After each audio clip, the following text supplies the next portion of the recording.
Merci à toi, Junior Makolo. Na confiance aux opesa ngai toujours ndeko nao Elvis Salomba po natalama nalanama na bandako ya bandeko nyonso tu na communauté congolaise nyonso tu. Donc na kolemba kopesa yo merci te. Merci na Rafingindo Congo Promo TV boss mobali ya pembe ndena lobaka plus que Elvis Salomba.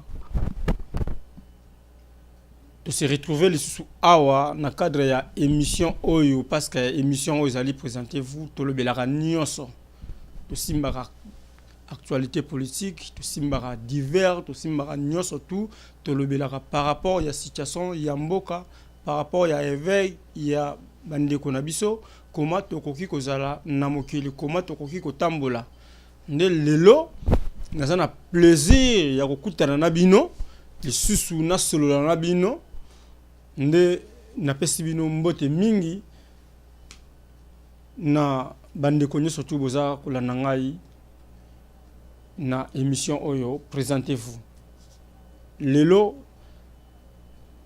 tozolobela actualité ya mboka wana Congo eza mboka na yo mboka na ngai eza mboka otoki kosakala ngo te po yango ndezo sala ba mboka ebele et vivre même ba États-Unis d'Amérique o mboka o biso sa lelo ba résident awa baza pe na ma part na mboka wana donc biso ba élite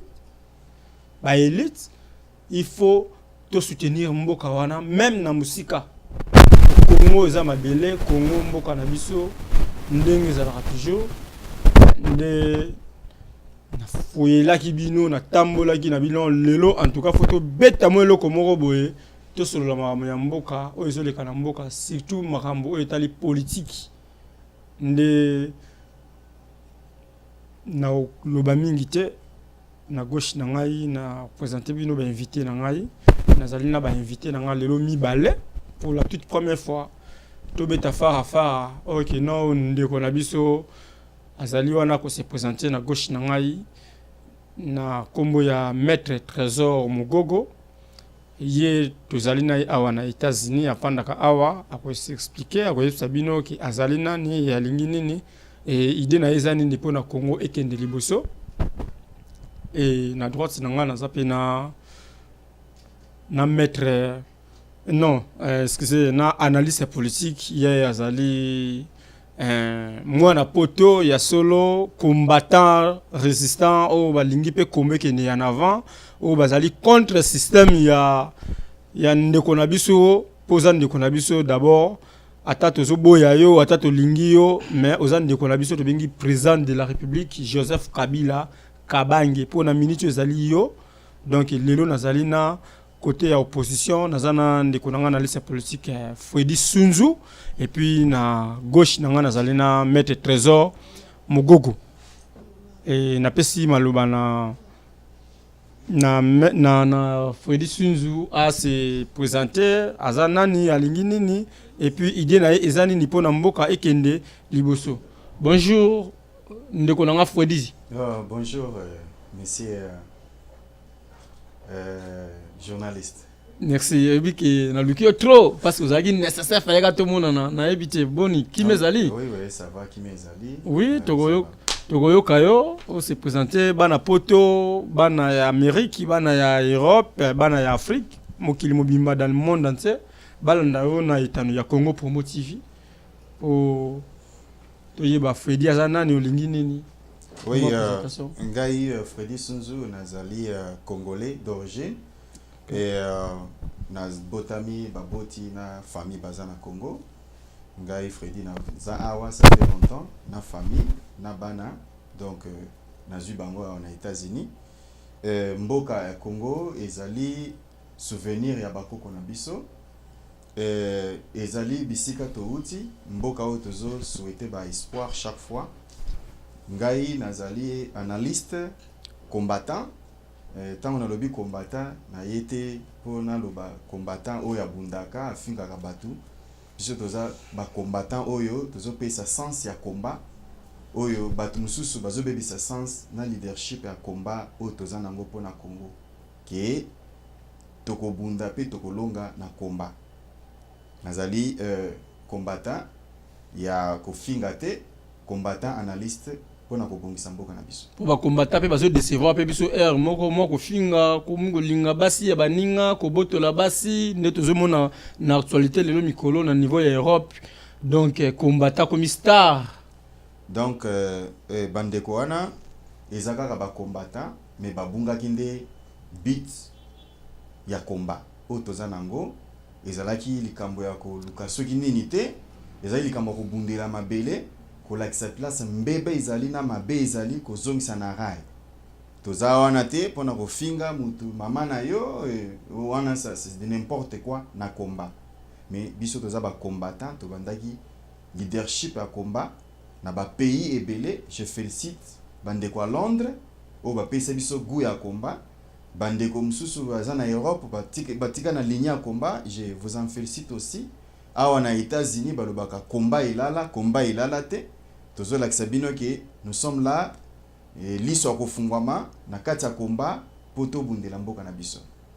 Combat toujours debout, combattant ko lembate poso ko lemi mboka itengami parce que banguna bazolinga bakabola mboka wana ya Congo, mboka ya papa na ngai o papa na nga sali musala belé na mboka wana malgré lelo place azali molimo nepe manakimia papa Alomba papa Jean Alomba donc molimo nepe manakimia parce ozali mais wana za mboka na biso tokotika yango te tozali wana esengo mingi. Merci beaucoup. Merci beaucoup. OK na gauche na ngai nazali na ye to benga ye maître trésor mogogo sali première fois te bo mona ye bo so misani po azali juriste de formation ngana bakisaka nga moko po na sepela rapé R moko batsa ya tazo tama poste la cour pénale internationale po a défendre rapé bino pe awa na mboka o ya États-Unis. Bonjour maître. Bonjour Ndeko Hervé Salamba. Et que ça moi bien se présenter bandeko baza kolanda yo ba yeba yo. Merci pour la parole. Comment on a... Moi, c'est Maître Trésor Mukogo. Juriste de formation au Congo, département de droit pénal et criminologie. J'ai un niveau supérieur au sein informatique, comme les gens le savent. Je suis étudiant ici, actuellement, à Kaplan University, au département de justice et criminologie, où j'ai été transféré, j'étais au collège, je suis transféré maintenant à Kaplan University, où je vais faire le BA dans peu de temps, dans la justice et criminologie, le sous-département de l'investigation criminelle. Je suis patriote congolais, celui qui soutient les institutions de la République, qui soutient surtout l'institution président de la République. Parce que vous ne pouvez jamais oublier que le président de la République n'est non seulement une personne physique, mais c'est toute une institution. Je soutiens cette institution, je soutiens l'avancement, le bon avancement des institutions de la République. Je promets, tant que le Congo ne sera pas libéré de cette prise en otage des forces extérieures et de l'impérialisme, je ne cesserai d'être patriote. Je suis patriote parce que je ne peux jamais voir mon pays, qui est indépendant depuis 1960, être dirigé par l'extérieur. Ça me révolte. Et le patriotisme et la constitution congolaise m'encouragent, me donnent le droit de pouvoir dire non. Merci. Merci beaucoup, Maître Trésor. Merci beaucoup, na analyste politique combattant Fouedi Sunzu. Donc, na sepeli a trop lelo nazalina des patriotes bana mboka. Donc, to solo la masolo ya mboka, to solo la mo actualité ndenge eza koleka na mboka po mboka wana mboka na biso mboka na mboka nanga.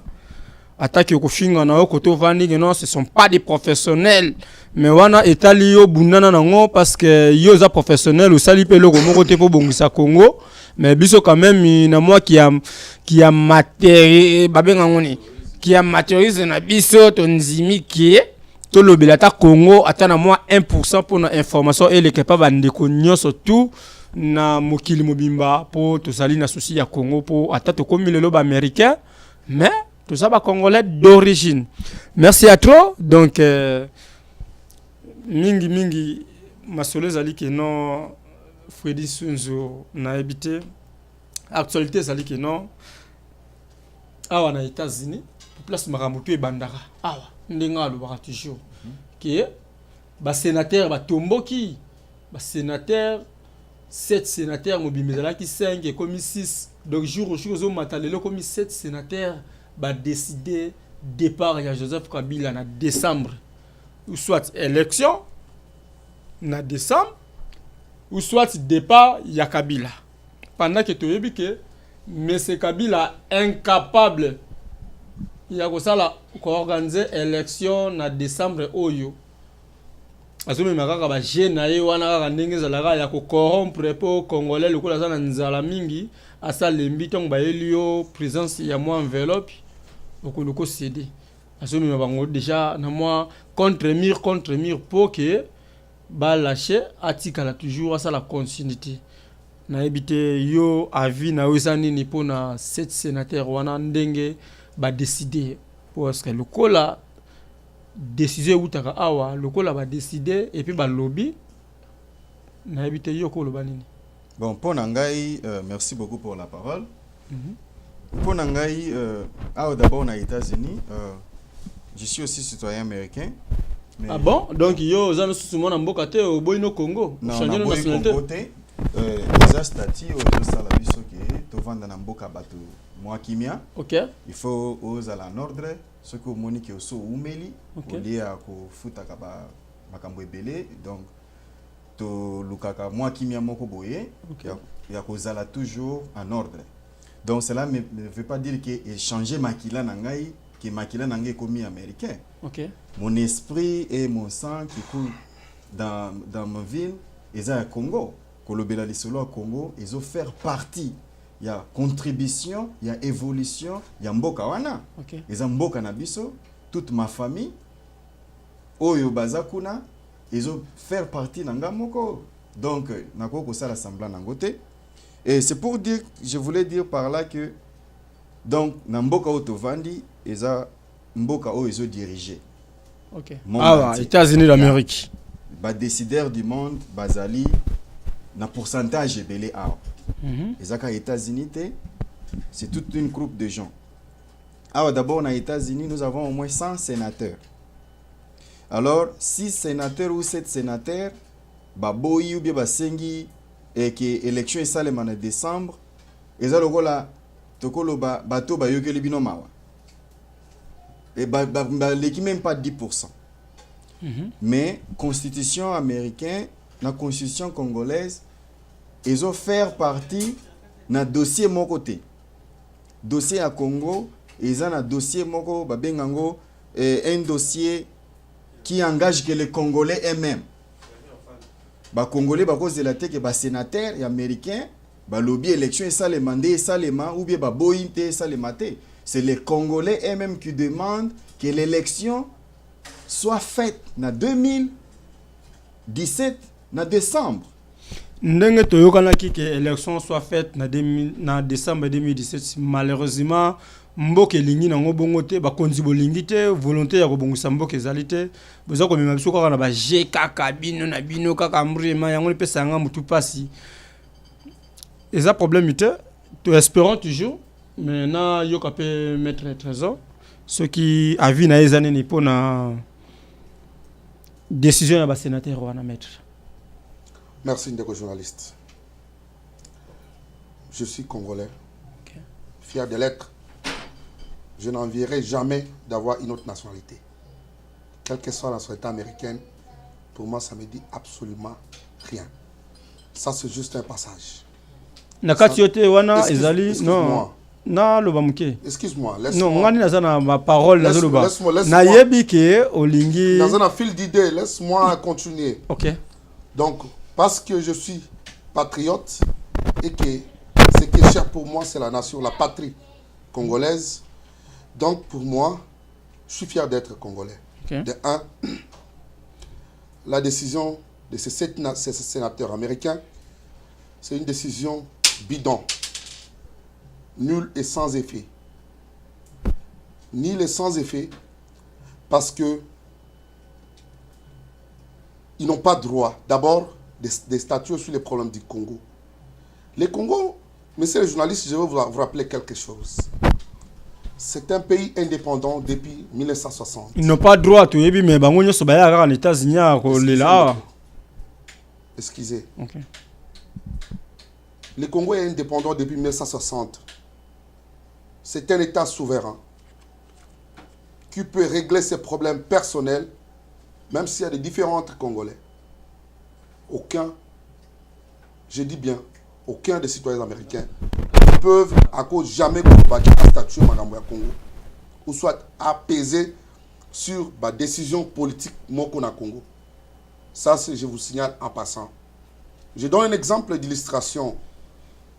Problème Oyo est aux États-Unis. Entre États-Unis et Corée du Nord. Avez-vous vu des sénateurs français ou des parlementaires français en train de statuer les problèmes qui a trait entre les États-Unis d'Amérique et la Corée du Nord? Émission, malgré que l'émission est bilingue, mais lingala moi mingi pona. Est-ce que au monde qui passe Yango, merci Ndeko. Pour bandeko balanda biso moi mingi. Pourquoi tu as tant na et na yebi ke bino bandeko bosala droit er moko sur lobby français de Kebele. Voilà. Et si au sommet ba sénateur français ou soit ba sénateur français ba statuer pour na sa solution na conflit entre États-Unis na Corée du Nord. Non. Donc, décision est nulle et sans effet. Je vous dis quelque chose. Que ce soit dans la chambre haute, il y a un pays. Que ce soit dans la chambre basse, entre autres, chambre haute, chambre basse, c'est l'Assemblée nationale, Sénat.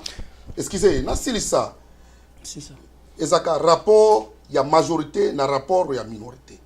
Ceux qui sont sénateurs, s'ils le sont, balingi ba statut Makamba Congo, bâtir pression, mais ils sont minoritaires. C'est une décision bidon, ça ne passera pas. Et cette décision des co-journalistes, c'est quand on a loba. Décision loba déjà, décision place toyebi. Décision où ta place toyebi. Bato bazoya ko pesa bango mbongo. Place nini oyo yebi ke Katumbi est ici, il vient à tout moment ici. Non, il faut pas causer là. Messieurs, écoute. Katumbi yo za na preuve moko te mobi Katumbi. Katumbi azali mwana mboka, Katumbi azala posa Congo ke ni liboso. Na Congo to lembi. Ndeko na sirisa. Ouais. Na koki kozala na audacité ou soit nazala na eloko moko on a ko se gêner nango pour la citer comme on a. Parce que j'ai la preuve parce que j'ai l'habitude de voir des pays, j'ai l'habitude, excuse-moi. Quand on cite j'ai l'habitude de voir au Congo les preuves j'ai l'habitude de voir au Congo. Il est venu ici pour ça, il y a une dominance juridique. C'est à moi de parler. Merci beaucoup.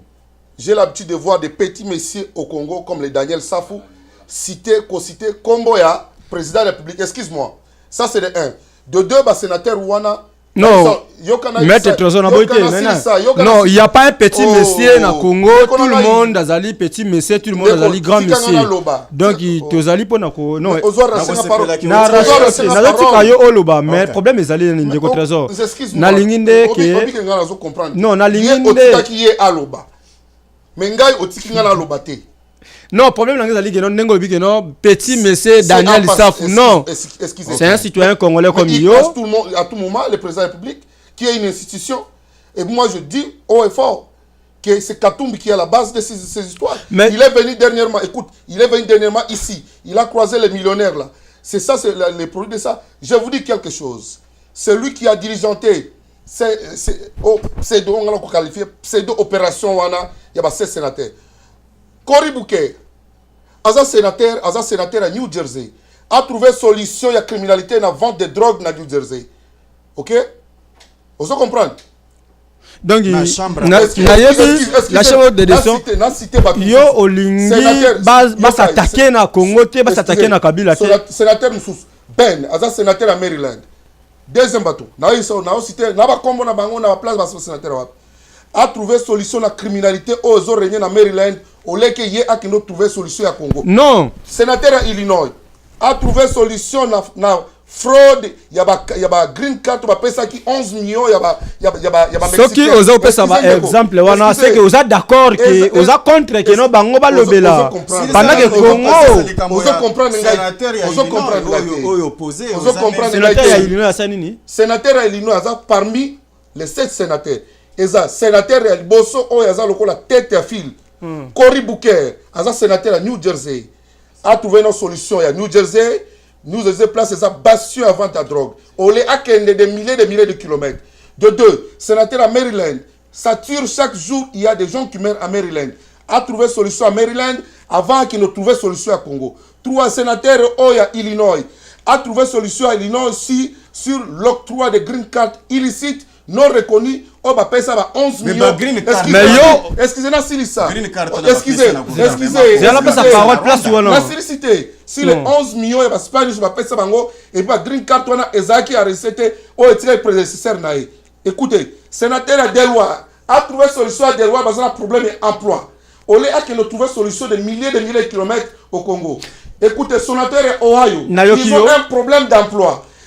Des sénateurs à Souka, Elisabeth Nomsoua, sénateur à Massachusetts, va trouver solution à la criminalité à Massachusetts, au lieu que va se mêler dans le problème à Congo, ou que solution et que ça n'a pas Congolais bango moko. Merci. Donc, en conclusion, je dis, c'est une décision, c'est une procédure bidon. Ok. Une procédure qui n'aboutira à rien. Excuse-moi, je cite, cette procédure est vide d'essence et stérile. Ok, merci Maître Trésor. Toi qui na avis na yo nengo lobi que non, ezali ba décision moko bidon parce que yo lokolo yo tala intérêt na yo oza mutu oyo ya pro pouvoir, ozo défendre le pouvoir, peut-être ozali contre ma décision wana te. Nde na pesi malobe pas ndeko na ngai Freddy Sunzu na habité pona ba sénateur wana. Merci beaucoup. Ndenge na oti ko yebisa ndeko que ngai Freddy Sunzu naza congolais d'origine et je suis américain. Ba dossier nyonso azoloba wana eza ba dossier na oti ko répondre bandeko ba kotala quelle a été réponse ndeko Freddy. OK. Lui ba 7 ou 6 sénateurs wana bazaka lokola bandeko mo ba yokeli bino mawa. OK. Mais le problème il y a élection eza ba congolais. C'est leur constitution. D'accord, qu'il a biso mawa. Bazo qu'il a biso mawa. Ils ont la mawa parce que bango moko na ba prendre soin na makambo oyo ils en États-Unis. Non, makambo ya dis-moi sénateur à Maryland.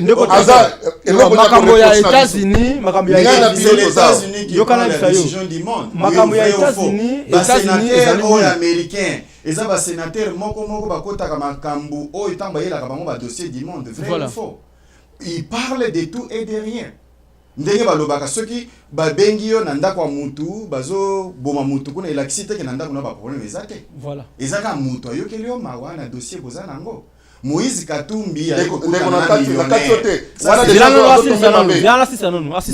Moïse Katumbi aye ko toucher bazoloba o aye ko luka ba millionnaire parce que aza mwana ba millionnaire.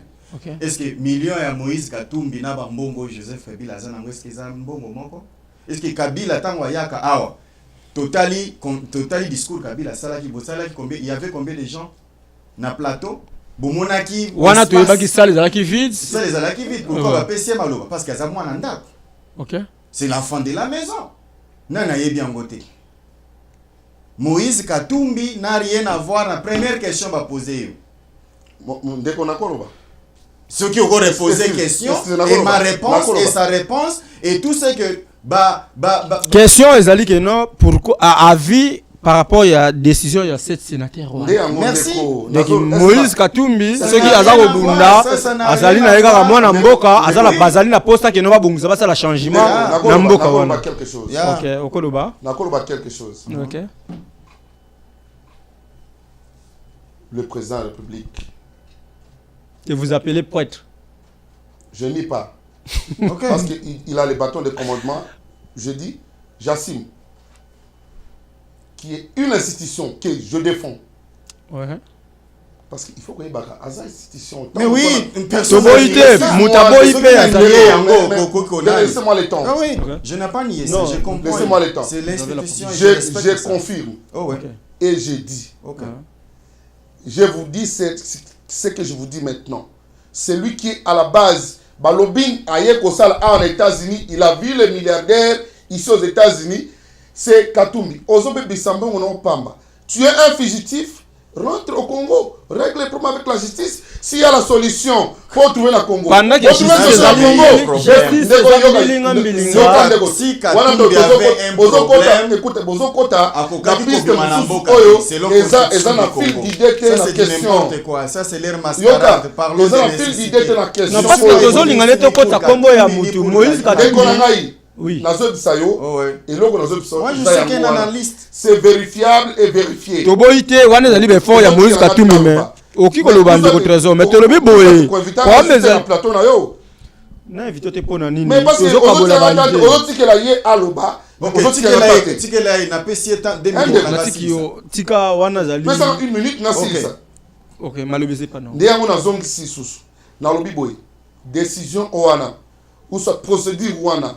Les 7 sénateurs moins influents d'ailleurs du Sénat américain, Oyo Bazao Ligava statuer si un demi-continent qui est comme le Congo, c'est une procédure vide d'essence, stérile.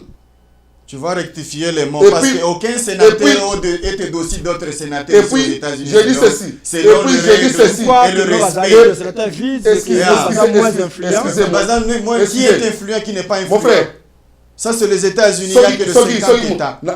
soki interlocuteur nga ayebi et nani chain of command, la chaîne de commande. Yes, I know what you're Excusez. talking about. Chaîne I de commande, can il y a explain ba sénateur ba nani, Yes. bazo simba sénat américain. Ako cité Cory Booker te. No, what are you talking about? Cory- He passed. Did he Non, pass? excusez. Did he pass in the campaign? Excusez. tozopalola na lingala Did he pass? omoni Did they call him a bandeko sinner? balanda biso Yo kande ko ngai. Omoni munoko wana balbango na. No, okay, I understand what you're saying. Munoko wana balbango na. What are you trying to say? You're trying to minimize somebody in your channels. Excusez. I can't disrespect to anybody if they give you any chance to be chief. Okay? Journaliste. Ndeko Azoti- awa na États-Unis Eza vraiment. eza mutu moko te soki bapesi yo Mais tika kana tana loba na oyo sisa. aleki oyo eza biloko ya mentalité ya bakongolais bozoya nango na poto Yo kande ko na OK sisa. ndeko yo eza silisa mentalité Attends. congolais. Ok, Les 7 sénateurs. Ouais. Na ebisi yo. non a intervenir parce que yo que non moins influent Moins Yo influent. kana yo bisa yo. Yeah. OK Soko otala na internet tala poste ya influence na Sénat américain. Muto ya dirigeanté. Yango boya kopesa mbongo na Yoka bato muto ya nyonso. dirigeanté opération wana. Cory Booker que il a fait un discours ici au collège où j'étudiais. Cory Booker a une influence nini sur un demi-continent qui est comme un demi-continent qui est le Congo. Mais vous avez Sur l'influence New de qui? Jersey, New Jersey et Soki pas la omoni Yoka, makambo Aza sénateur à New Jersey, New Jersey, bah c'est un problème. mais tolingi Parce que te soki aux États-Unis. touti koloba Pas boye trouver ma solution, excusez Ndeko. soki oza na Ndeko, problème Ndeko, ndako na yo Ndeko. elingi koloba te keno yo Excusez. kosala intervention epa na nga Ba trouver une te solution na makambo na bango, excusez. Ba trouver une solution na makambo na bango na place au bazar, ba outi na ba sénat bango. Na aussi côté na internet. Non, non, tozo côté pas na yo. Yoka siko na ba état oyo, ba état oyo. Drogue eza makasi. New Jersey za parmi. Na ba état oyo. Population na bango bazoyivela bien pour les Excusez. drogue. Tozali o mususu. Okay. Cory Booker aza mutu akuna. Na ba état o criminalité za makasi. Maryland fait partie. Le sénateur de Maryland aza parmi bato wana. Toboyi te. Solution na Maryland. Maître, On peut trouver solution na Congo. Maître Wow. C'est Trésor sans effet. Toboyi te. Nul et sans effet une procédure stérile. OK Mutu ozobebisa mbongo no pamba okeluka basénateur. Ça ne sert à rien. Mais vous avez peur. Soki oza na posa ya solution na Congo. Vous avez Descends au Congo. Katumbi, tu es fugitif. Règle les problèmes avec la justice. Tous sont entre les Congolais. OK Ça m'écoeure. Ça m'écoeure. Comment est-ce que yo problème à Congo okeluka basénateur? OK merci maître Trésor pardon malobise ngai ni nazo diriger des Merci. Libisa na on a expliqué ndeko. kitana mo mukie na Merci. moni oza na kanda obeni kitamo mukie Te kanda te. nayoka mpe ndeko nani Félix Sunzu parce que omoni makambo aussi tozolobela yango parce que ça fait mal soki omoni air moko basénateur américain bakomi kolobela biso boye eza kaka ndenge napesi mo ndenge ndeko alobaki ke okoki koza mpe na problème na ndako na yo mais lingo oloba te keno soki epa moninga ndako ezozika okende kointervenir te donc ezali pasi makasi kozali bamoni keno trop c'est trop tozeli Ndeko na okata donc soki pota na yo ezotanga mai Aucun obique ça potam tout Non, ça. eza C'est illogique ça. Naoki, merci beaucoup. Eza illogique. Eza illogique. Oyo aza koloba par rapport ya ba sénateur américain wana ndenge ili na ngozali. Donc na pesi monsieur Freddy Maluba to lobela biso dossier mususu oyo ya ba député provincial na Kinshasa. Pour éviter nan salimate quel niveau il y a désordre. Ok, d'abord ba député provincial banda 2007 ba tikala pour ça l'élection pour nous changer ba député ba brûler ba mandat, donc 2 mandats, double mandat, et comme sur 4 mandats ba lié ba mongo ba sali ba avancer, donc méchant lelo président to yebi que président ndé a convoqué le congrès pour la réunion de mais si comme le député va convoquer le congrès pour révoquer le président pour nani des heures de bon pour nani et en plus tu vois que Kimbo a payé $1,500 à chaque député pour na le Roger Singi. Tu peux sur Maloba en tout cas merci beaucoup pour Maloba. Question na yo ezaki très important na sepeli et puis na sourire nango nazo yebisa ndeko nanga sur plateau et maître keza soni ozo mona te ke mboka ezokinde na ba débandade président d'abord ngai na kozongi solo ke on n'a jamais eu les députés batu nyonso wana ozo mona wana ezaki lokola kaka cop avant ba voter, avant ba bimisa kombo na liste mukolo ba kindaka na makambo na bango, mutu na sous commune na ye. OK. Soki oko solo la langage na biso te, oko lekate. Nde o mona ba mususu ba lengana ba pourcentage boy eza cop. Donc bazo de la mot d'ordre. Et outi na sommet yango omoni biloko wana na kozongisela yo maloba yango tuti kotala kalate makambo ya passeport. Yo so mona okati passeport, OK bambango likolo passeport mususu parce que o wana isa invalide. Donc ça ne s'est jamais fait. Attends ce que ye muto alingi Google. Passeport ekozala valide ce qui eza mobimba. Mais olandaki ministre, discours à ministre. Alors oyebisanga makambo ya ba député wana ndenge nini. Kandengo lobi wana muto akonvoka keza mususu mais bango epi kimbuta yo epi bazana mandat et ça copie. Soko sali bien au solo la kananga bien on continue. Et bon yemoko kimbuta et gouverneur de la ville. Ça fait combien des années? Siko bato wana ko yebisanga ke bato bazana posa ke to lobela le cambo élection bazana posa tout le monde se retrouve. OK. Bazana posa ni ya élection, bazana posa ni ya changement. Eza lokola kwanga ndenge pe ndeko na ngai azo bunda mingi po yepe tango azo sisa justice awo ndenga okoti na makambo ya justice awo tango azo sisa akimi mbangu yango azana lisolo lokola ya Mobutu il faut ko yemba mingi ko yembeli Mobutu po ba peso poste yango abandi ko yemba déjà parce que azo sisa kalate classe yo silisi moi j'ai déjà terminé avec succès 99%.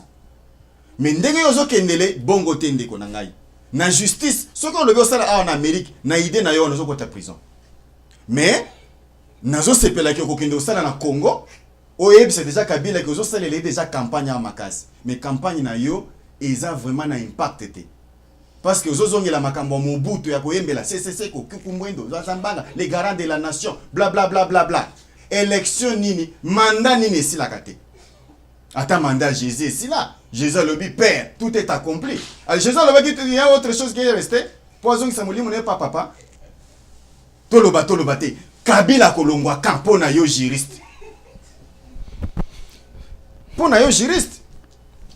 Parce que bana ba ko convoquer. Ba pesi ba ngombongo. Ils ont besoin de l'argent. Ce sont des commerçants. Mais on est là désordre. Ils ont des désordre parce que banda libolo likolo nango eza makambo désordre. Kuna na sommet désordre na seyo kanisini ordre ko sala. Yemoko d'abord azotanga na mboka ordre pour que ndocha désordre en Afrique. C'est le genre de l'obia ko loba il a étudié aux États-Unis mais il faut étudier ici travailler ici na ko sepela makasi. Avec ndenge ozo lobila wana parce que okobando yembela pe ata okobando bela dans chwa. Willy Lokanga tangisa bana na États-Unis basala pe na États-Unis ke ba ke Voilà. tanga na Congo Voilà. tolingi makambo wana te na pesi mal pas mettre trésor na yebi ke no ba tension za vraiment un peu monter mais tous à la calme C'est du tous solo la désordre. bien tous ali ba congolais tous bomana te awa tous lo bela makambo ya désordre o ezali na mboka tous tala mut na musapité mais tous nginde système échangé mettre trésor ba député bazo convoqué assemblée plénière pour le Merci. président Alongwa. Mais le trésor yoko lubanini. En tant que juriste, Excuse-moi. ok. Merci de m'avoir accordé la parole. Je crois que des fois, certaines réactions, Tozo taper un peu à côté de la plaque. OK. États-Unis, étudier, c'est bon. Il y a un auteur qui a dit, on n'étudie pas pour l'école, mais on étudie pour la vie. Alors quand tu étudies, tu as un brevet, c'est normal. Courage, coup de chapeau. Je vais essayer de regarder un peu les tirs. Au départ, déjà, la question était mal posée. Non, question ça ngani nazo poser question. Yo, Excusez, non. excusez, bon, place wana ndo tozo yokanate. Ngani nazo ko loba. députés provinciaux, Non. excusez. Nazo ko excusez na boyi pété. Bon, ça va. Question ezali mal posée te. Voilà. Question ezali nini? Question ezali que non, ba député provincial ba convoquer plénière pour na kolongola président et assemblée provinciale. Mais toyebi que nanu esala mate. Excusez ndeko, tikanga na loba. Ok. Otika qui est na fandi calme. Ba députés provinciaux ba convocaka assemblée plénière. Merci beaucoup. Ça c'est d'abord. Merci beaucoup. On pouvait passer. Ba convocaka assemblée plénière. Mais salami. Mais ça les. Est-ce que c'est ça? Ok. Te nga zo bloba non de to so ngana yo. Mais Na tikanga na mokili. eza fil tikanga na la fil d'idée au qui misanga idée. OK. Malobeza na. Ba députés provinciaux eza bango tende ba convocaka plénière. La plénière est convoquée par le président de l'Assemblée comme stipule le règlement intérieur. Le règlement intérieur où il y a l'Assemblée provinciale à Kinshasa. C'est le président de l'Assemblée qui convoque la plénière et le vice-président. Quand est-ce que le vice-président de l'Assemblée provinciale, quand est-ce qu'il y a à convoquer la plénière? Lorsque le président est empêché, Wow. soit n'est pas venu. Ça c'est... Est empêché président a eu ça qui bango que non a empêché. Et ça règlement intérieur. To boité mais président ali Seigneur. présent. Mais tikanga inasiri ça. Oza ko loba mais nazo lingane te que non tozo loba vérité. Ozo kimsanga idée. Les un test au Non, ngai na Règlement intérieur. Non. Règlement intérieur et assemblée provinciale. Règlement intérieur assemblée provinciale à Kinshasa et lobby boy. Ceux qui président a empêché à yété. Le vice-président Azan a plein droit de convoquer assemblée. Sikoyo naka oyo toyebi que président tingi ya assemblée provinciale azali empêché te. Ne toza ko c'est tout. pas ça le problème. Voilà. C'est pas les députés on va convoquer la plénière. Merci beaucoup. Et ça, président va convoquer la plénière. Mais ceux qui président Azan empêché, vice-président Azan a plein droit. Excusez, Azan a plein droit de convoquer assemblée plénière ou assemblée extraordinaire. C'est extraordinaire. Maintenant, au cas échéant, le président Singhi a quitté le jour Oyo. Le président Singhi qui est d'abord un ici. Il est ici, du MLC. Il est du MLC, il a été au MLC. Tant qu'il a été, vice-président a convoqué session extraordinaire. Yoka. Session extraordinaire. A convoqué vice-président a convoqué session extraordinaire. Dans session extraordinaire, parce qu'il y a été règlement intérieur dans Bango le Bongo. Et puis, bah député, naba oya MLC, bah ça motion de défiance. Bah député, bah 1500 $ à chacun. Notre Kimbuta Pessi, tout à fait normal. Mais papa, ce qui va lobby, ils ont compté la Kimbuta. Ils ont compris la lobby. Raison, parce que motion de défiance pour asa dessus la fonction bien mais je suis assemblée, il y a assemblée provinciale à Kinshasa. C'est vérifiable. Mais pendant que mes gestions, les sociales non paiement, il y a personnel. Bango tu baza inégal de konanga trésor. Oyebi que baza inégal non? Illégalité mon boisate. Ah bon? Banda 2007 tu le 2000 combien? Qu'est-ce que vous appelez illégalité? Illégal. C'est au-delà de l'échéance, au-delà du mandat. Excuse-moi, Ndeko, est-ce que tu peux me laisser l'état de finir? Merci beaucoup. je mets un peu de côté ton idée. Ce qui est légal, c'est ce qui est hors texte. Donc, je recadre un peu les tirs. Excuse-moi. Donc, le texte est lobby. Et les députés provinciaux. Et les nani. Bango va remplacer Bango. Ceux qui ba oyasika, baza élu. Au cas échéant, n'a pas échéance passée à 2011. Qui élection, excusez. Mais aux autres, ça a fil d'idée de quoi. Nasir ça. Tu te sens dans la pose première aussi ça idée na yo mais toi la pose ya vérité réalité au lobby la bande ko que t'as les abos t'as les abos to lingi logique qui ça va de l'obsolbi dans un fil d'idée à question na yo. OK. Vous comprenez? Bazana illégalité mon côté ce qui est légal c'est ce qui est en dehors des textes établis. Alors, je vous dis quelque chose. Non, inégalité na le baki pona que no bango tu baza hors mandat. Banda 2007 ti lelo. Voilà. Baza na inégalité. Na sens wane na lobela ki sko panda que illégalité moko ezate. Ah bon? Le bakas. Illégalité ezate.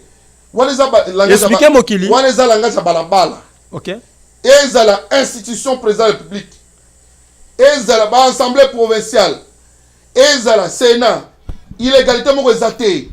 Botanga la constitution. Tanga article 74 tanga biso yo mutu tanga la constitution na o biso to lembi constitution na mboka to bandina no bino kaka botanga constitution 74 parce que vous dites que un président illégal le Sénat illégal tout ça mais et ça débat balabala moi je peux jamais écoutez moi je peux jamais plonger dans débat des rues. Maître je peux c'est trop bas aussi vous pouvez yoka c'est trop bas yoka est-ce que vous avez ndeko na solo moko est-ce que vous avez que Roger Singh et sa première fois t'es là-dessus. C'est la deuxième fois. La première fois, c'est Kimbuta qui avait corrompu les députés. Je demande. Ce qu'on a évité, et la deuxième fois. Première fois, va rétablir rien. La Cour suprême de justice. Merci. Deuxième fois, merci beaucoup. Les députés provinciaux, il y a issu de du MLC. Bango tout. Et ça, c'est que Kimbuta. Tous ces députés provinciaux, majorité de Roger Singh a Kende. Où est le problème de Kimbuta? OK, maître Trésor. Celui qui veut noyer son chien, la crise de rage. Merci beaucoup. Wow. Ça, nous devons comprendre. OK, ce n'est pas grave. Donc, awa, makambuti de sula awa, toko kosa na biso, mais mokili zota la biso, zolanda biso. Voilà. Tous les na posa ya éclaircissement pour banamboka ba se retrouver. Baye ba nini eza koleka na mboka parce que trop to yaki kotika ba tumesusu na mokilité surtout awa na ndenge ya poto awa bandoke belé tozo souffrir nanga imoko Elvis Salomba boko mona nga be metoza ko souffrir parce que moi mbongo muke tozo zwa toza ko lekisaka na mondele ole tozonga na Congo to lingi mboka wana bonga tozonga to kono kusala misala o to yekoli to kende ko se ko lakisa bandiko kuna to kende ko se servir nango. De Konanga Freddy. Vraiment. Réaction des années. Réaction d'Angeza que na sepeli na réponse nae parce qu'ils ont contredit le cas Yemoko a outi koloba ke oui et koka ko sale mabongo te. OK. Ba mewana yango itondi na bandeko nyonso oyo bazo aider ndeko Joseph Kabila te ya ko comprendre que er moko zo beta mabe masolo amboka ba memakango bongo te. Ba bengango ba flatter de l'intérêt. Vous comprenez? Pour yemoko pe kutu ayoka kapasi ya ba sens ya raisonnement ya boye na bato ba koya ko diriger pays lobby. Vous comprenez? OK. Pour ngai soki na koya ko diriger Congo ils a pour na souci à Congo. Vous comprenez? Ba ko senga na état na ngai ba ko senga na ngamoko na ko signer ba papier na ko travailler lokola étranger. Mais na bolingo ya Congo. Na kasi yo question oyo c'était parce que par rapport ndenge makambo des heures ça les makozo na biso na yo na biso nyoso mais entre temps sous question ezaki nini ministre ya intérieur a décidé que non plénière qui ko ça la convoquer pour ce qui ngai na signé na lobby jusqu'à nouvel ordre kasi yango na yebisa kyo déjà na yebandeli eza ba jeu de théâtre de chez nous bazo sala bongo po ba yebi ki soki makambo eke na vent normal OK bango tout na kati ya salle fallait ba déposer makambo bazo sala. Bazo nuyer contre four moko boye ba yebi que non, bazo ya bango ko se réchauffer, ils sont en train de faire quelque chose. Les décembre nandeko nazo tuna ya lobi que non, au-delà échéance ezate boye boye. Ce qui ndeko Kabila la mukina tongo ya 2018 on peut considérer en tant que juriste président de la République ou bien il est hors jeu selon la constitution mboka. On a zongi silo mutuna.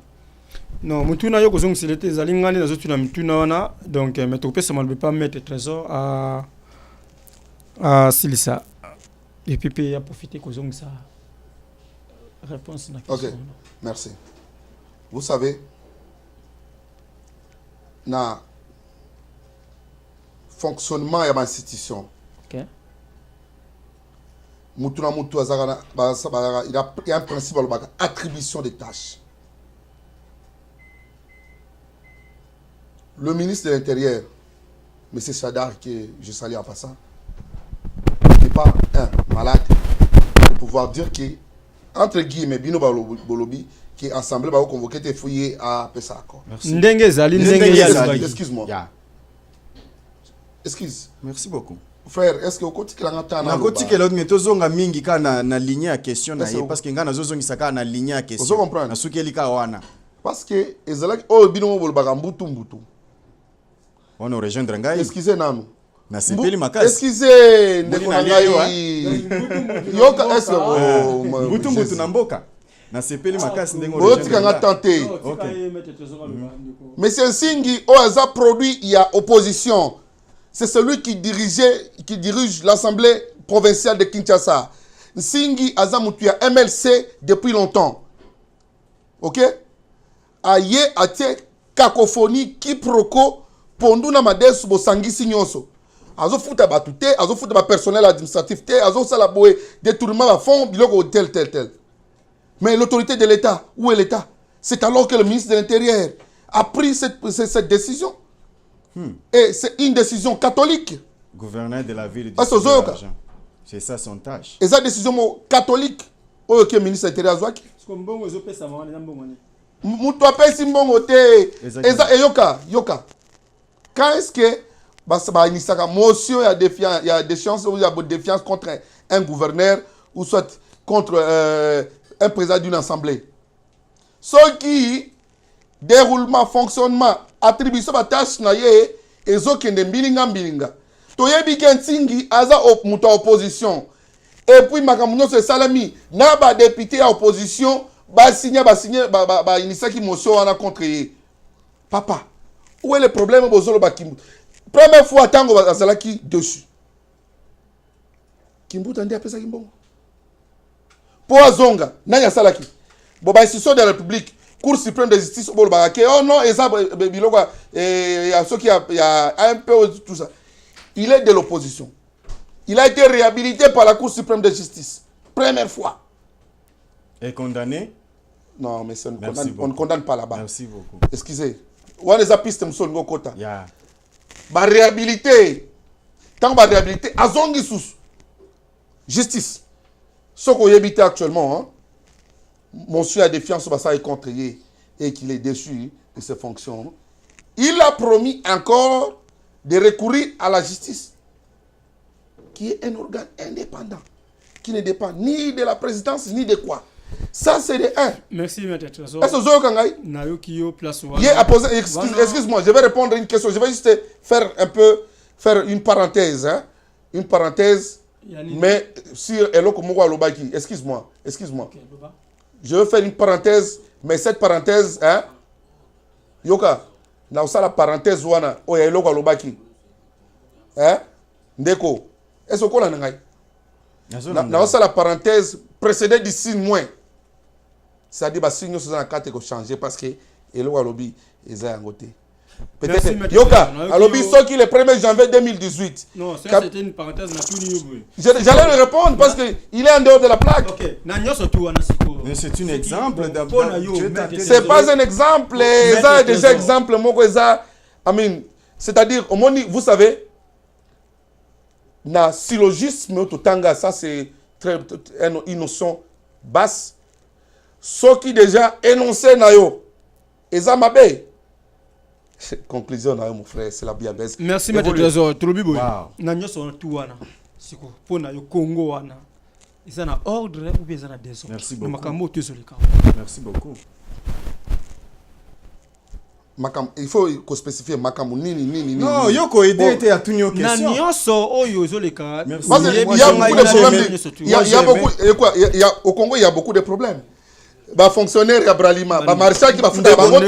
La Ouais, bandela la question. Congo. Andeko. Yoko bako aider Papa, na sepelika na Nabi, question. ndeko.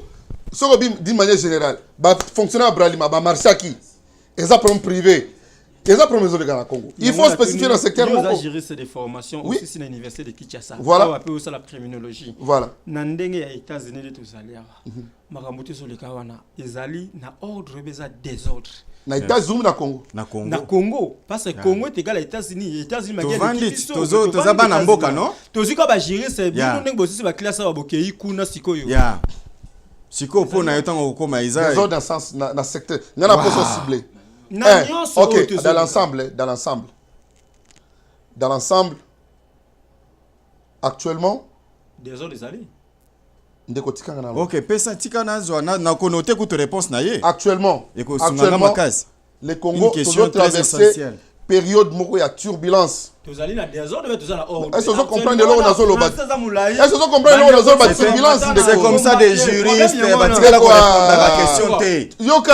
Yoka toujours traversé période de turbulence. Wow. C'est-à-dire désordre et ordre. secousse moko politique. Politique. Yoka secousse ndeko. Te Merci bango beaucoup. zo changer zo kende ke na version et ke na version. Oko tikanga na Batanga sasa. Bongo. Bandeko ba yeba. Na ndena ko Zongi selanga sikoyo question Tikela na na pesa loba. réponse. Maloba zalo. OK. Tozali na toyeba mboka eza na désordre beza na ordre. Merci na beaucoup. minutes oyo. Ayebi français, Na ayebi ebite lingala. Na ndenge yo zali mutu ya mibeko. Na éviter désordre aux zolo ban sens mais na ébiso déjà turbulence est synonyme à désordre. Wow. Secousse est synonyme à désordre dans zolo ba. Mais Excuse-moi, excuse-moi. turbulence wana na zolo ba sens ni parce que tous stabilité. Wow. Je vais vous dire quelque chose. Tika na Mboka silisa. stabilité, Tika na silisa stabilité politique on na zolo ba que il y a un peu de problèmes politiques. Et les problèmes politiques là que le président de la République lors de la 70e session na tribune des Nations Unies, alors qui a félicité les acteurs politiques, que ce soit de l'opposition ou de la majorité, na misala na bango bazo sala pour que makambo ya Congo ekende liboso. Toyebi déjà wana ba compliment wana ndenge ezala toujours mbula na mbula ezala kaka merci na félicité merci boye na sepeli vraiment yo olobini. Merci beaucoup Ndeko. Na question tunaki ceux qui Mboka eza na ordre beza na désordre. désordre. Désordre papa. Eza na désordre. Donc nazana lingala mususu akoloba wana te. OK. Mboka ezotambola na mbilinga. Na munoko ya mboka désordre. Ebandaka na likolo tinasi. Donc il n'y a rien à retrouver là-bas. Mibeko, misala, makambo nyonso tout ezokende ndenge ezokende wana. Nzala. Vous comprenez? Président de la République a koyela yo discours banda 5 chantiers ti lelo ti oto monaki ao. Ce sont toujours des mêmes discours. Je vais organiser les élections. Je vais faire ceci. Pas tout ce limbi discours. Discours peut toko limbango et moko peut vivre misala ke koloba non? Misala ele ka malobe belé. Et balobaka bongo te na mboka na biso. Ezali bongo. Mboka ezokende na désordre. Na yebi soka ko contredire nga siri wana en tout et pour tout. Vraiment merci à Freddy Sunzu, merci à Maître Trésor. Biso mbale, biso nyesu toyebi ke non ndenge évolution mboka ezotambola. Wana ezali ya kosamba te tolingi nde kaka kimi ezala tozobunda na biso pete tozoswana pete. Siko nakende na moto na mosusu. Parce que ezokamwisa ngai Maître Trésor nga na yebi motu yo mayele oya États-Unis na mbongo ya pouvoir te. Lelo yo za yo moko awa na États-Unis. Ozobundila parti ya pouvoir. Oza yo moko parce que nga na tambolaka États-Unis mobima na ba état nyonso tout. Non nakutani na jeune congolais intelligent neti yote ozo lobela Kabila pendant que bandeko na Congo bazo kufa nanzala na musala na ye. Na misala makambo ebeleza ku donc soko bandiko lo balelo et si la te. So lelo Kabila bien ya Kabila, garant de la nation, chef suprême. Ce qui lelo ozu poste ou bien pesi yo poste te et que shiti ya Kabila donc se positionner ndenge nini mettre trésor parce que ozo kota pe na barankini na mboka mobimba ndenge ozo défendre kaka Kabila boy parce que Kabila batu balingi lisusu yete batu nyonso tu wana toki ko bomba maloba te to yebi congolais nyonso alembi Kabila donc Kabila tseka na mindele na ceinture ya batu na o baza ko lia o baza ko se retrouver mettre trésor yo zandi ko nangai okoloba nini na question na tunyo wana. Bon, de un, je vais essayer, merci un peu de votre question. Okay. Mais nakoloba elo komoko. Je suis pas à la recherche, il y a poste. OK? Wana mettre trésor abi azana recherche ya musala te. Yo kana azana recherche ya poste. Tolobi bongo po tebi que non jeune intellectuel nyo toujours cette classe à la poste musala pe a bien servi. Yo kana azana poste musala te na Congo pour parler du Congo. OK? Excusez. Soki ba oyo balobaka makambo ya Congo bazelaka quelque chose na bato oyo toyebi bango bakabaka mbongo. Moi je suis pas là-bas. Moi ce qui me pousse et le repoussa ngana loba makambo ya Congo eza patriotisme. Eza indépendance oyo tozwa. Eza souveraineté oyo toza état souverain. Mascarade de l'indépendance, on n'a jamais été indépendant. Excuse-moi, là vous voulez entrer sur une autre piste. Okay. Un peu une piste de à côté. Okay. Donc parce que toza indépendant, mutu moko te oké opesa biso ma injection. Okay. Excuse-moi. Akoya pesa kopesa un peu conseil, mais décision na ye ya mutu alibanda ekoki jamais kozala et ko forcer ko utiliser force. Mais tu me poses la question, je vais pas finir, tu m'arraches la parole de journaliste. Je sais pas, mais hier on doit arracher parole te hier Azawana. Mais c'est pour vous, il est là, quand il parle librement, ngana zorbe logo ebelete. Ce qui est à lobby, au tikeli à loba. Mais ngana loba ou arracher la parole. Mais je comprends pas, et ça acharnement? Non, mais comment Nabi commande de Freddy Azawana, on doit arracher parole te. Nga on doit arracher la parole. Non, ce qui n'a pas moi ministre Koki, n'a pas de la malouba. Na silicité. Il faut loba na mukuse o yozoloba keno obe na ngomulai po to bino ba gérise boloba likambo awa expliquer na nous nzela boy. Voilà. Yango na banda ko na expliquer au monde okim singa ide. Voilà. Ba ide na ekokima parce que au monde na minute oyo non, écoutez, voilà. Nazo so eloko mo donne-moi 45 secondes. OK. 45. Dans le boy. 1. Je suis pas à la recherche, il y a n'importe quel poste. Soki eloko oyo ezotinda ngai na loba pona Congo. C'est le patriotisme. Je suis pas à la recherche de l'emploi. Je vis raisonnablement ma vie ngai. Yoka, soki za batum susu oyo baloba makambo ya Congo. Après avoir collé ça bango, il y a un pont de vin, bango balobela yango. Mais ngai eza patriotisme. Et j'insiste, je défends le président de la République. L'institution président de la République. Wow. N'en est pas confondre avec la personne physique. Merci maître trésor na ba institution zo ko défendre wana nazo chité na likambo oyo na pèse exemple OK ne pe na mode de la fin mala moko pe malgré ba question ça pe moi mingi mais aussi cité pour faire président ya mboka na biso oyo Donald Trump a télémeli makambo ya immigration balobini bazongisi na texte que cour et ou bien droit na biso américain ozo comprendre et lobby boy okoki ko accuser mutu tel na neni na ye il faut ko protéger ba dotangela bazozo ngisaye en ordre. Okay. Est-ce que na mboka na biso yo ko yebisa président la république a sali mabe ozo comprendre mais peut-être aux ans de la connaissance wana te nazana connaissance excusez ndeko na biso nazana connaissance yo soko peut-être aux ans connaissance wana te cour constitutionnelle nde yango wana et l'état la président de la République n'engazo ça état la qui colonie pendant 15 ans. Vous comprenez? Pendant 15 ans. Mais quand on constitutionnel wana cour constitutionnel wana ka nde yango de tsara ka monsieur Kabila yango de pesa ka pouvoir yango de ka yango de muto côté la ka yeka. C'est ce que bo taper de côté. On a ya tsa bango wana. Bo taper de côté. Kaka yemo nde muto sinya ka bango. Na sisa. Soka boye na kotika ignorance et prendre le dessus. Yoka mot de la fin nous appelle mot de la fin mbala moko. Yoka na mot de la fin na ngai. Voilà, mot de la fin na mbala moko. Yoka na sana loba. Excusez, nakotika jamais un peu, hein, et l'autre moko boué, et mata au-dessus, dans la vérité. Exacte que cour constitutionnel, yangonde itaka Kabila, yangonde sala istataka makamba Kabila, au makamba élection. Bon, et puis quand c'est cour constitutionnel, ça les makamba. Bon, c'est mes confusions. Interlocuteur Langa, merci, excuse-moi. Bon, c'est mes confusions de cour suprême, la cour constitutionnelle. La cour constitutionnelle vient d'être créée ici maintenant là. Il y a 15 ans. Ça a été cour suprême. Non, mon frère. Et tu vas merci, maître Trésor. Cour suprême, hein, l'État là, et ça organise la justice est indépendante au Congo. Ok. Bien côté. Mot de la fin de cours. Nazolo Baboui. Une seule chose. Moi, je suis un analyste politique à Kéry. Okay. Non, toi tu es un sentimentaliste. Excuse-moi. Vous êtes un analyste politique aguerri. Non, okay. non, tu n'as jamais été. Excusez. Je suis un analyste politique aguerri et à chaque fois que je dis mes choses, je suis là pour investiguer for the first time, okay. Hein, au préalable. Et puis je ne dis pas des histoires bidons, bobard. Ok?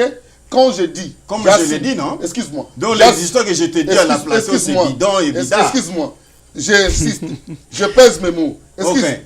Non, on a le bien le côté. Voilà. On a pas mot de la fait pour ministre Sili et comme voilà.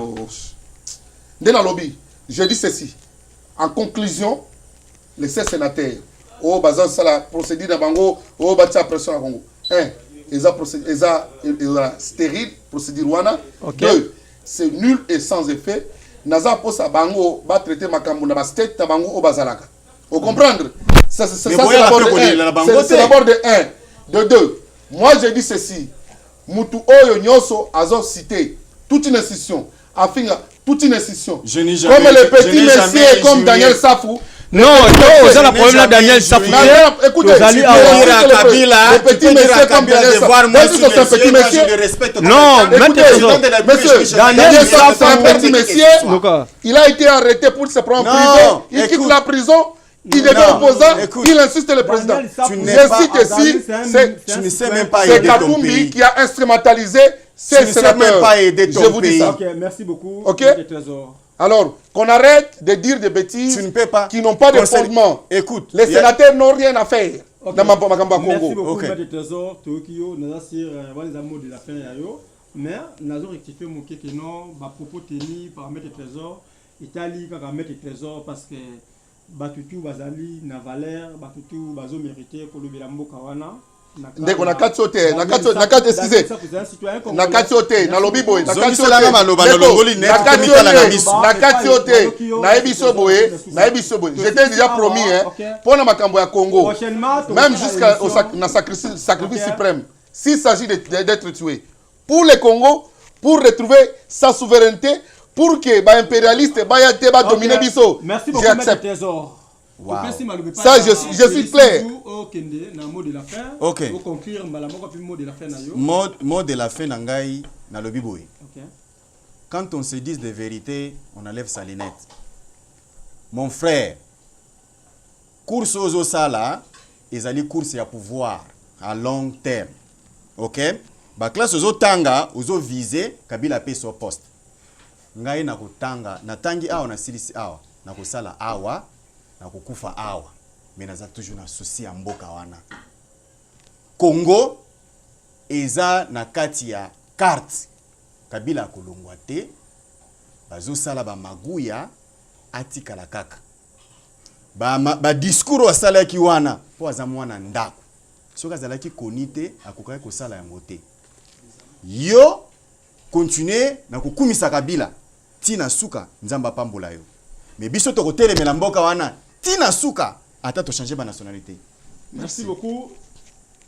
J'allais qui émission présentez-vous par Ndeko Nabino Moko Yabino, un des serviteurs Elvis Salomba autrement dit Mokonza Waterlo, Ndenge Jezali, Mbala Sima to localiser to bengisa Maître Trésor toujours na Ndeko Nabiso Félix Nzuri ya uti musika na ita ya Illinois.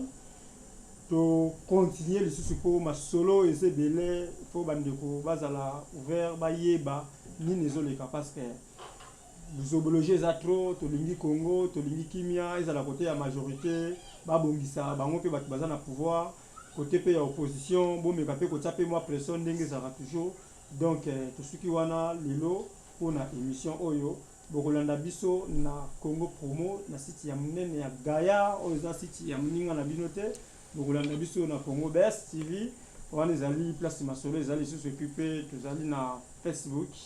Merci beaucoup et prochainement bye.